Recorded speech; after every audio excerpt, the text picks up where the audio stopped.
మాజీ ముఖ్యమంత్రి జగన్మోహన్ రెడ్డిది అంతా రాజకీయ ఉన్మాదమే అని, మానవత్వం బాధ్యత లేని నాయకుడని జనసేన పార్టీ కాకినాడ రూరల్ మండల అధ్యక్షులు కరిడ్ల గోవింద్, జిల్లా ప్రధాన కార్యదర్శి సిరంగి శ్రీనివాస్ అన్నారు.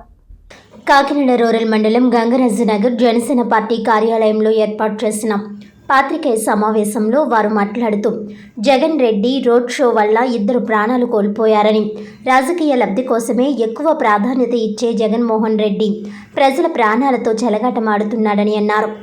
పోలీసులు చెప్పినా పట్టించుకోకుండా తన ప్రచారం కోసం పార్టీ కార్యకర్త ప్రాణాలు తీశారని, సింగయ్య కారు కింద పడినా పట్టించుకోలేదని అన్నారు. బెట్టింగులు, బ్లేడ్ బ్యాచ్ల పరామర్శకు యాత్రలు చేసే జగన్ స్వయంగా వాహనంపై ఉండి ఘటన తెలిసినా కూడా కారు దిగి స్పందించలేదన్నారు. సకాలంలో వైద్యం అందించి ఉంటే బ్రతికేవాడని, ఇది జగన్ చేసిన హత్య కాక మరేంటని ప్రశ్నించారు. ఈ సమావేశంలో జనసేన నాయకులు మాదారపు తాతాసి, తాటికాయల వీరబాబు, సంతోష్, గేదెల చిన్నారావు, తోటకూర సతీష్, శివ, బొమ్మల సుబ్రహ్మణ్యం, పోసిన రాము, రాయుడు శ్రీనివాస్, వసంత గోపాల్ తదితరులు పాల్గొన్నారు. గత ప్రభుత్వంలో జగన్మోహన్ రెడ్డి గారు సీఎం చేసి ఏనాడు ప్రజల సమస్యలు కానీ ఏ విధమైన బాధ్యతలు కానీ చేయడానికి బయటికి రాని మనిషి ఈ రోజుని తన తాలూకు వ్యక్తి ఎవడో బెట్టింగ్లోనే ఏదో ఘనకార్యం చేసినట్టు అతని గురించి ఏదో శిలా విగ్రహం కట్టారని అది ఓపెన్ చేయడానికి వచ్చాడు. ఆ ఓపెన్ చేయడానికి వచ్చి ఆ కార్యకర్తల్ని బలిగొన్నాడు. ఆ బలిగొన్న మనిషి ఆ కార్యకర్తలను ఏమన్నా తీసి పక్క తీసి వెళ్ళి హాస్పిటల్కి ఏమైనా చేర్చాడా? చేర్చలేదు. చేర్చకుండా అతను గొప్పతనం బయటకు వస్తుందని కానీ ఈ వెనకాల కార్యకర్తలు చచ్చిపోతున్నారు అనే ఆలోచన లేదు. ఈ కార్యకర్తలనే పట్టించుకోలేని మనిషి రాష్ట్ర ప్రజలను ఏం పట్టించుకుంటాడు? ఏదో పట్టించుకుందామని చేసి 170 సీట్లు వస్తాయని చెప్పాడు. కానీ 175కి 11 సీట్లే వచ్చినాయి. అంటే అతను గొప్పతనం ఎంత ఉందో ప్రజలంతా గమనిస్తూ ఉన్నారు. ఈ రోజుని మన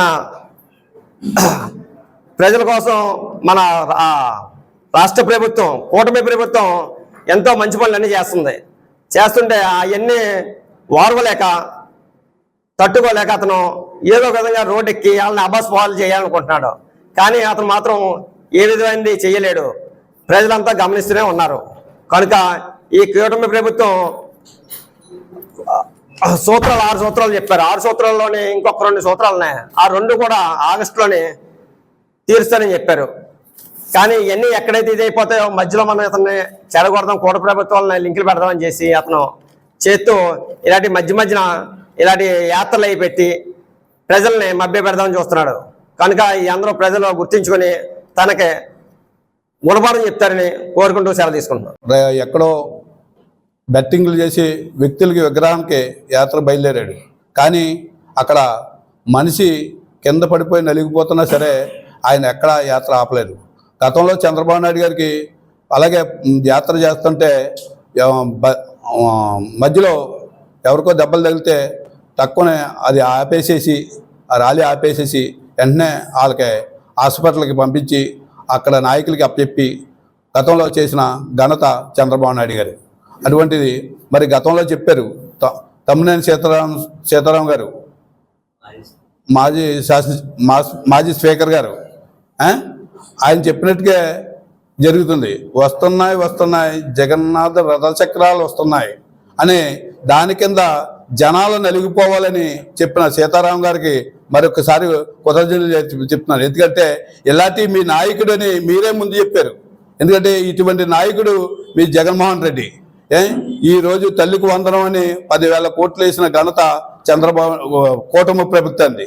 అటువంటి ప్రభుత్వాన్ని మంచి రోడ్లు వేయటం కానీ గతంలో ఎక్కడా లేని సంవత్సరంలో అభివృద్ధి చాలా చక్కగా చేసిన కూటమి ప్రభుత్వానికి మరొకసారి కృతజ్ఞతలు తెలియజేసుకుంటున్నాను. మా నాయకులు శాంతియుతంగా గవర్నమెంట్ నడపాలని కోరుకున్నారు. మేము కూడా గవర్నమెంట్లో వచ్చిన వెంటనే మేము ఏదో చేసేయాలి, వచ్చిన కార్యకర్తలు ఏదో సాధించాలనుకున్నాం. కానీ ఏంటంటే మా నాయకులు అలా చెప్పలేదు. మీరు సమస్యలు, గ్రామ సమస్యలు తేండి, అవి చేస్తాం, కక్ష సాధింపులు కాదు, గ్రామ అభివృద్ధి చేద్దాం తప్ప కక్ష సాధింపులు చేయొద్దని చెప్పేసి మా నాయకులు మాకు సూచన ప్రకారం ఇలాగే మా కాకినాడ రూరల్ నియోజకవర్గంలో పంత నాన్నజీ గారి దగ్గరికి ప్రతి గ్రామం వాడు అలా చేస్తున్నాడు, నన్ను ఏదో చేసేయాలని ఏదో చేసిన వెళ్తుంటే ఏమంటున్నారు తెలుసా, అది ఒక అడుగు వెనక్కి వేస్తున్నారు. అదే గ్రామం సమస్య పెట్టుకుని వెళ్తున్నాం అనుకో, 4 అడుగులు ఎదరికొచ్చి ముందు నడండి గ్రామ సమస్య తీర్దామని చేస్తున్నారు. అలాగే రైతులకి సొంత నిధులతోటి గవర్నమెంట్ తోటి పూడికలు తీయించాను. గత గవర్నమెంట్లో ఇదే నియోజకవర్గంలో వ్యవసాయ శాఖ మినిస్టర్గా ఉండి కనీసం రైతుల్ని పట్టించుకున్న నాదుడు లేడు.